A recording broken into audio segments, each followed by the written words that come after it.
everybody, this is JD again. Well, we are now in a small national crisis, actually a major national crisis. Our Congress and Senate is starting to realize that there is a possibility, a very strong possibility, that we could be heading towards a major recession, if not a depression. They are calling for their Congress and senators to get together and to come up with a real plan. The president's plan from his financial advisor basically wants absolute power, which, no, we can't have that. No absolute power to no one, anytime, anywhere, shape, or form. But this is time for you to watch your two candidates, Obama and McCain. They are senators, first and foremost. They are being paid right now as senators. What are they doing to do the job? Are they doing the job, or are they going to be running around on a campaign thing? This latest thing I hear about a certain senator, well, I mentioned his name, Obama. He's refusing to go to D.C. to do his job. Isn't that dereliction of duty? I think in the military they would, at this time, you could get shot for that, because we're at war. I mean, he has a responsibility to the people of this country and to the state of Illinois as senator to do his job. We are in a national crisis. And then to say, oh, we should be sitting down and talking about economics, do the debate. No. You should be doing your job. This is what I am complaining about. This is why I say you need to be brought to the White House. We need to make sure our senators and our congressmen are doing their job. Made to do their job, this country will move forward. Made to do their job, this country will prosper.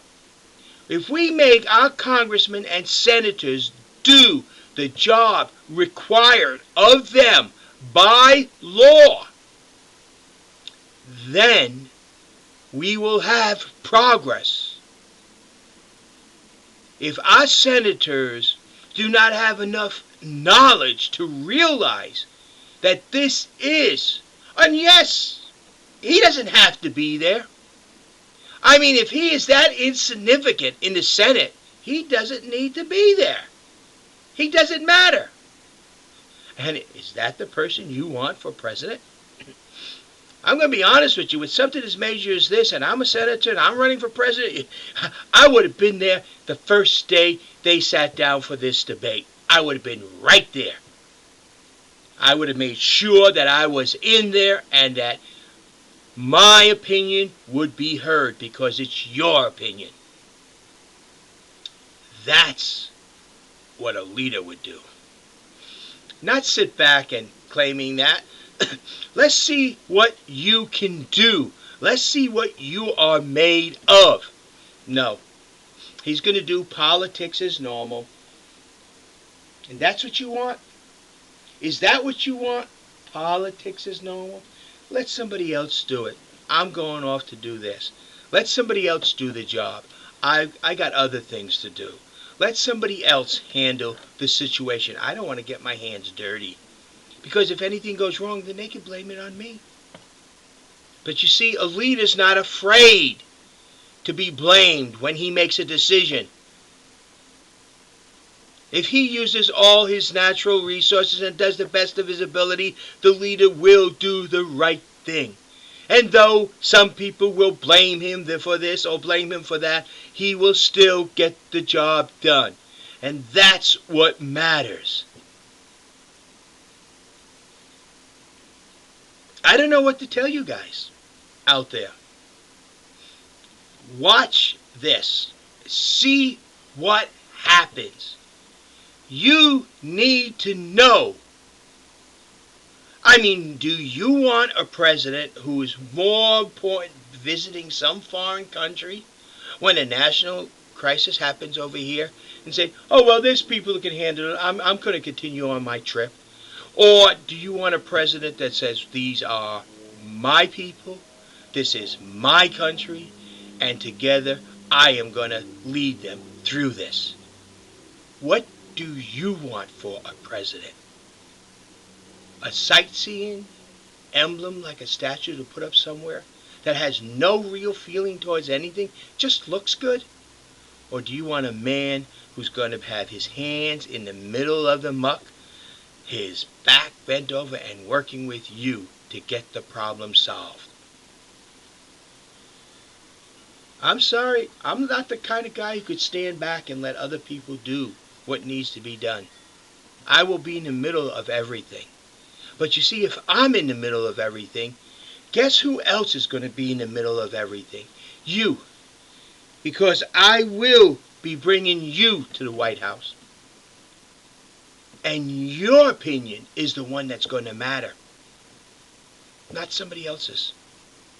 I'm not going to care about opinions in Europe. I'm not going to care about opinions in Asia. I'm not going to care about opinions throughout the world. I am going to care about what you, the American people, think. I am going to care about what you are going through. I am going to care about how you feel and how your economic situation is.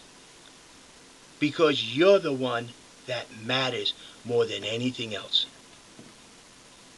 And I already have deep feelings in my heart knowing that God will allow me to put you before everything, including him as President of the United States, because that will be my job.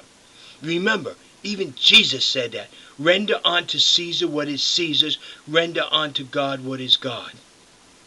And that means as President, I must render unto you and place you above all else. And as President, it may sound blasphemous, but it is not. That is what God wants us to do. To put you first. I mean, really. That's where you're going to be. You will be the most important. Your opinion will matter. You taking care of your family. You feeding your children. You clothing your family. You housing your wife in a secure and safe environment. And for you women, housing your family too, your husband and your children. You all together, working together to make your life the best you can. And I am there as your president to help you do the best you can. Notice I said to help you. And that's what I will do. I will always place you first before everything else. I don't care what other people think about me. I don't care how they think it about me.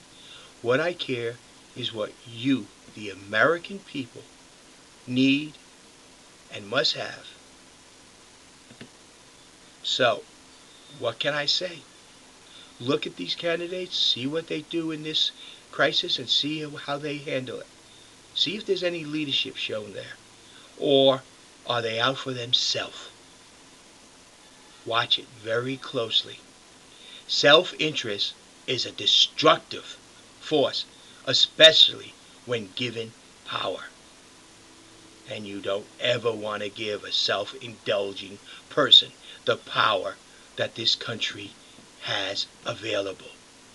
Make sure the man who stands on top realizes he is a servant of the American people. And remember, I'm a write-in. That means you have to write me in all 50 states. And some states, you will have to demand it. Thank you. This is JD for President.